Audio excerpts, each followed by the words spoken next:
We continue our coverage on the controversy surrounding the Washington, D.C. trip to celebrate the 60th anniversary of Dr. Martin Luther King's I Have a Dream speech. Carlos Harvin, now former Chief of Minority Affairs for LCG, led the trip. He sent in his resignation letter yesterday. News 10's Rodrika Taylor spoke with someone who was on the planning committee who says the experience was traumatic. While some people say they may have experienced a good time on the trip to Washington, D.C., a person who wishes to remain anonymous tells News 10 there were just too many complications to really enjoy the experience. Anytime I see kids in distress, I see people that do not have food.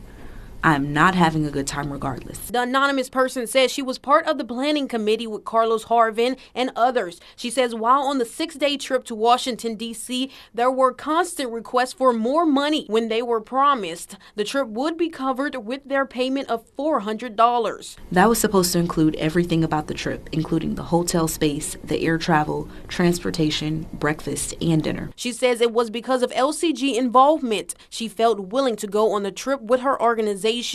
That's why people trusted the process because of LCG. That's why I trusted the process because I thought LCG was backing this trip. Carlos Harvin, who was the Chief of Minority Affairs, posted his resignation letter on Facebook. He says he was thankful to lead 100 high school students and adult chaperones to Washington, D.C. In a partial quote, he says, "This trip was the high point of my career as Chief of Minority Affairs. At this time, I believe that God has new opportunities in store for me and my family." I was really offended because the experience that I received from my perspective was complete trauma. And if complete trauma is the highlight of your career, then there's a problem. News 10 received the following statement from the Chief Administrative Officer saying, quote, "The administration is committed to carefully and thoroughly gathering information on the matter and is still looking into it." In Lafayette, Rodrika Taylor, KLFY News 10.